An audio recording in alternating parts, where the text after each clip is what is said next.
comment j'ai mal géré la situation de réfugiés.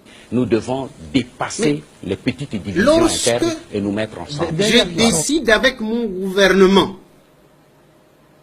que tous les réfugiés devaient quitter les territoires de mon pays au plus tard le 31 décembre 1995, le 31 décembre 1995, et que le président Mobutu me dit, ce n'est pas comme ça, prends une position contraire, et je reçois de la communauté internationale le secrétaire général des Nations Unies, Boutros Ghali, le sous-secrétaire d'État, Georges Mousse, le directeur pour Afrique, Rochero de la Sabrière, pour me dire, écoutez, non, il faut suivre la voie du président, il ne faut pas vous opposer au président sur ces chapitres.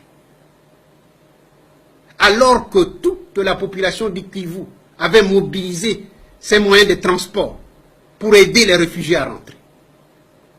La vérité, c'est que la communauté internationale ne voulait pas, alors que la même communauté internationale, par 2 résolutions du Conseil de sécurité, a voté le déploiement des forces multinationales qui devaient constituer les couloirs de sécurité pour permettre aux réfugiés de rentrer dans leur pays dans la paix et la dignité.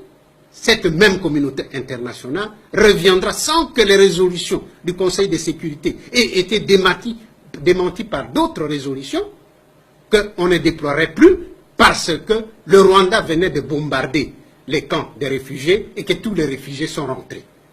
Ne sont plus rentrés dans la paix et la dignité. Sont rentrés avec baïonnettes sur leur dos.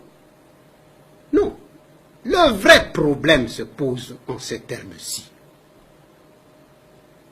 Si les réfugiés étaient rentrés dans la paix et la dignité, que le secrétaire général Boutros Ghali ne cessait de répéter, ils allaient récupérer leurs biens, leurs maisons, et allaient exiger des élections.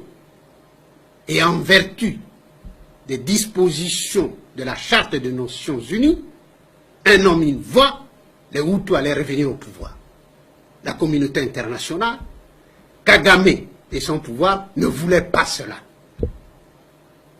La communauté internationale a le génocide sur la conscience et devait se décharger de cette conscience, de ce génocide, d'une manière ou d'une autre. J'ai pris contact avec le secrétaire général, par 2 fois, à l'Assemblée nationale des Nations Unies de septembre 1994. J'ai été invité par le secrétaire général pour prendre part au Conseil de sécurité en 1995. Il avait été entendu que je devais convaincre le membre permanent du Conseil de sécurité pour qu'il donne de l'argent de façon à permettre que le réfugié militaire et civil séparés puisse être installé loin de la frontière, conformément à la Convention de Genève et à la Convention de l'OUA. J'ai montré les sites à la Commission des Nations Unies qui a été dépêchée auprès de moi. La Commission a visité les sites. Lukandu, Irebu, Kongolo. Mais lorsque la Commission a fait son devis, le secrétaire général a trouvé que c'était trop cher, on ne peut pas le faire. On n'a jamais séparé les militaires des civils. On les a laissés sur place. Je me pose une question. L'armée rwandaise ne dispose, ne dispose pas d'une force aérienne. Ni avion, ni pilote. Avec quoi a-t-on bombardé les camps des réfugiés? Qui a bombardé? Je sais qui a bombardé. Le moment n'est pas venu. Je sais qui a bombardé. Le moment n'est pas venu. Mais je renvoie ceux qui m'écouteront aujourd'hui de lire le livre de Bernard Debré, Le Retour du Mwami. Il est révélateur.